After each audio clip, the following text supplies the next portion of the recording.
Hello and welcome back to our channel where we talk all things running a glamping site. I don't know why I said that, it's just because that's what the YouTubers do, isn't it? Welcome back to our channel. Anyway, so this episode is all about winter events and why I'm completely insanely stressed. So back in November I thought, oh yeah, we can do 2 events in one day. We're gonna have one in the dome, one in the studio. So we've got a Pilates retreat on Saturday, which is like a 3-hour back-to-back Pilates classes and I'm doing some tea and cake in the middle.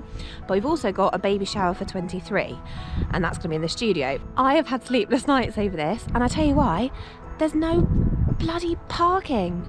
Have you seen the state of this place? Everywhere is a total quagmire. The other day, I got my van stuck on the field, so you can't get up here. I can't have people park in the, like, how many acre parking spaces I've got. So we can't use this at all. The Pilates people are going to be up there, and baby showers in the studio. But let me just show you the state we're in currently. I'm hoping I can park a couple of cars here, but I do need to get rid of the True Domes boxes. But that's got the covers for our new domes in, and there's no way I can lift them by myself. So I'm going to have to get Brian to move this with a tractor, probably tomorrow lunchtime. Then we can normally park about 20 cars around the studio area. But we're having our extension done, and so it all looks a total tip. This is all here. There's a skip there, so I've managed to get the skip to go on Friday, so hopefully we can park 2 cars there. Then we can't park anything down here. This is the state of the place, like everything is so messy. I can't have anyone guests come around here because it just looks awful. Even round here it's just a total mess. Pallets, there's a bonfire pile, there's wood everywhere. We're like a proper messy farm, and so I've been really worried about it. But hopefully once everyone's here and they're in where they're supposed to be, it'll be fine. And the weather's supposed to be dry, so that's another bonus. Here's my other issue. So here we are in the kitchen. Today is Thursday and the water is still off in here. The temperature's been so freezing cold, we've had 2 burst pipes. So this is what happened before Christmas. The pipes have burst in the studio kitchen. It's literally not what we need at all. I don't know if you can tell from here that everything outside is soaking wet. I don't know if you can see, but it's literally a centimetre full of water everywhere. It's all pouring in through the light fittings, even after we've turned the water off.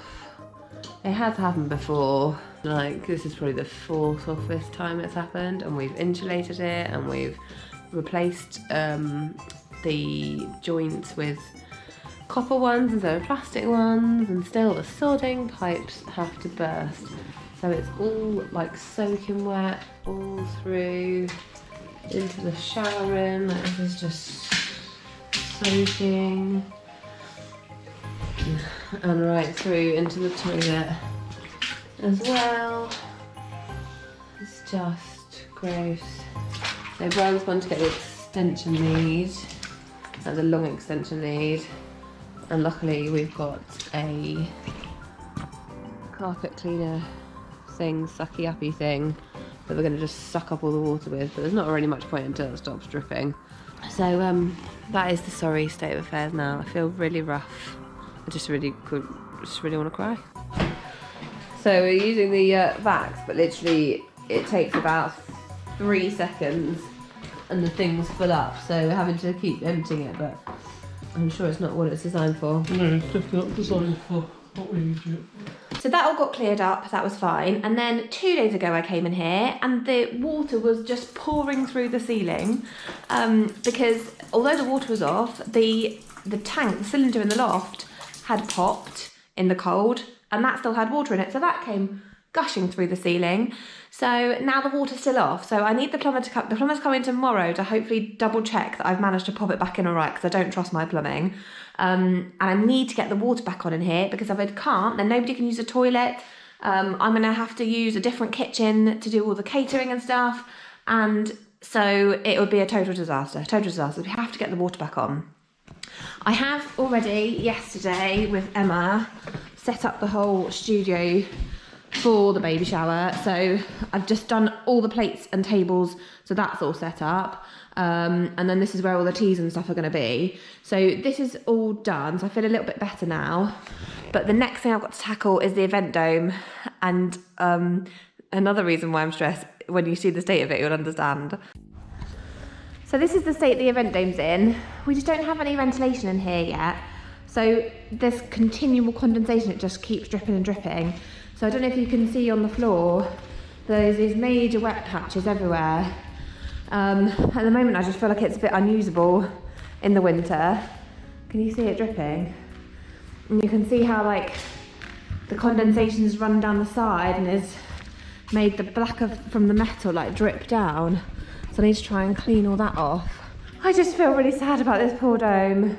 So I'm going to mop all the floor, and then we bought this industrial marquee heater because we're going to need heat in here, otherwise they're going to be freezing in here doing Pilates. So I need to try and see if that works, because we tried it, we had an event in here, and then we got an error code and I don't know what that was about. So I'm going to mop all the floor and then see if I can get the marquee heater going.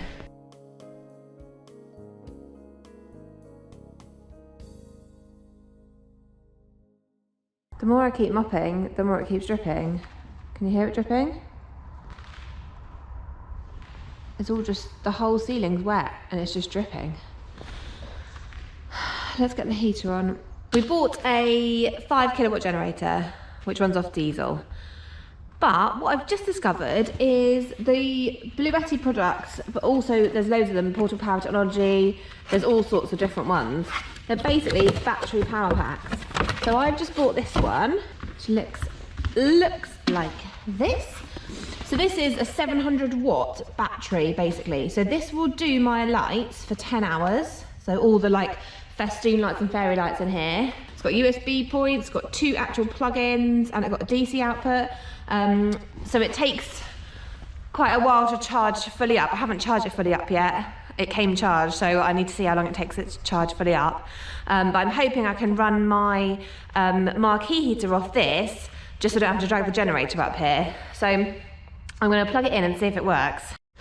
I'm at the point where I'd quite like to cry because the lights came on this. I turned it on, and then it just went dead. Like it fired up and then it went dead. So when we tried it before, it had an error code on it. But I thought it just might be out of diesel. But now I don't know what to do. Apart from I'm wondering whether the power pack isn't working with it. So I'm now thinking I might have to go and get the generator.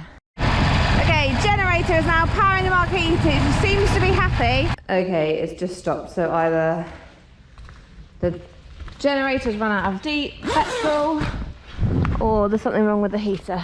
No, generator's run out of petrol. Okay, well at least we know it works. So it's the morning of the baby shower. Shaunene's here setting up, so she's the one that's organised it, and then she's got in some venue decorators. So they're creating this like beautiful balloon arch. She's got this kind of gorgeous green theme going on, which I really like. So this is all getting set up. It's like a hive activity. I'm trying to finish off doing all the food, and then I will show you when it's all done. So I'm really prepped with the food, got all the scones, got all the cake. I've just finished decorating her baby shower cake. So that is going to go, you can come with me, on the stand here. So the decorators have been, oh my God, okay, there we go. And made this whole beautiful display, like, oh, it's amazing. So it's all personalised, and yeah, I mean, I wish I had this kind of artistic flair. Best I can do is the cake.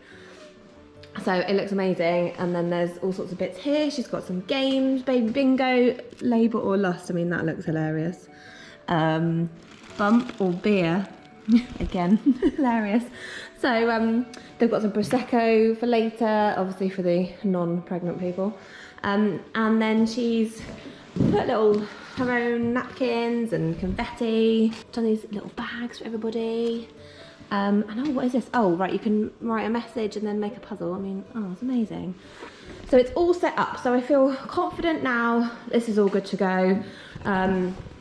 I don't even think I've cleaned my teeth, so I might need to go and do that. And at the moment, I've got Barbara on sandwiches, so I'm going to go and help Barbara with the sandwiches. What is the time now? So it's 11:15. So Tash is going to be here for the retreat at 12. I've just been up to the dome. It's lovely and dry in there now. I've left the doors open for 2 days and that seemed to work really well. So it's all dry. The marquee heater works, the generators up there, they're both full of diesel and petrol, and one in each.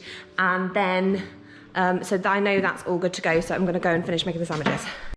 I'm now just waiting on the arrival of the Pilates ladies. So I've set up in here so that they can come and have tea on arrival. So that's all done. Now I'm just going to go and run and fire up the generator for Tash.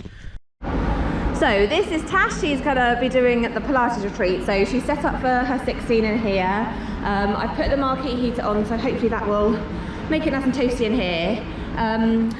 There's a thermostat here, so this will pick up on the temperature in the room and then it will just kick off when it's too hot. But I might just turn it off once everyone's here, just so that you don't cook in here. So yes, you're going to have a lovely time, aren't you, doing Pilates? And then come down for some tea and cake later. Lovely. Okay, the ladies are all safely tucked up in there, ready to do Pilates, and so far the heater and the generator seem to be playing ball. So as long as that keeps up, stress levels will go down. So I've now got an hour until the baby shower lot arrive, and I think I'm pretty much prepped. I couldn't find any milk, so Brian had to go out for emergency milk. I mean, milk is like the most vital thing. Anyway, hopefully I've got the rest of it. So what is good is that it's dried up enough for people to just park on the field, because that was stressing me out as to where everyone's going to park. So fingers crossed, we'll all be all right. I just did a mega sprint because Tash just messaged me, we're all really hot. So I've now turned the thermometer down to like 13. So hopefully they'll be all right now and hope it doesn't get too cold. But it's like running up, running down, and now it's about 10 minutes and everyone's gonna arrive for afternoon tea.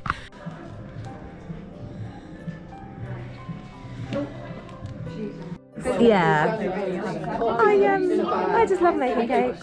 The Pilates retreat went really well. Tash was really pleased. Hopefully she'll do another one, so that's great. At least the dome's getting used for stuff. And the baby shower, that went really well as well. Everyone was really happy, so thank goodness the day is over. I was lying in bed and I realised I haven't packed the generator away, or the marquee heater away, or the bluetti away. So I'm now just gonna go out in my pyjamas and go and pack it all away and then go to bed. So winter events. We don't really know what to do. I feel like we need some money coming in over the winter, but it was really stressful. I personally don't think we should do winter events at all. The site is just not geared up for it. As you saw, you got your van stuck on the field. Now imagine if that had been a customer and they got stuck there. That's just not a good customer experience. We're just currently not geared up for it. Or can you imagine the customer tries to go to the toilet and then they have to walk in through a waterfall of water gushing on their head. Once again, that's just not a good customer experience.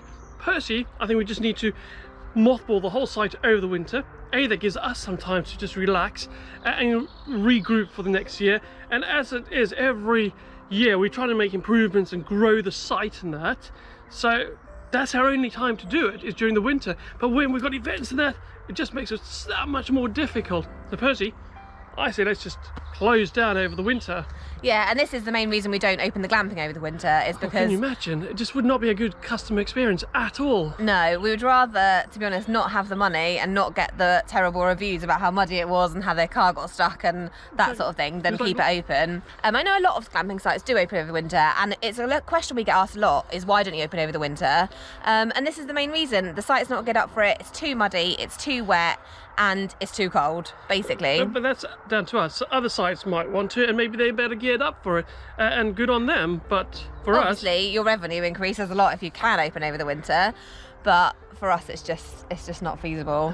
We hope you enjoyed the video. Next time, what's happening next week? Well, we're still building 2 6-meter geodomes.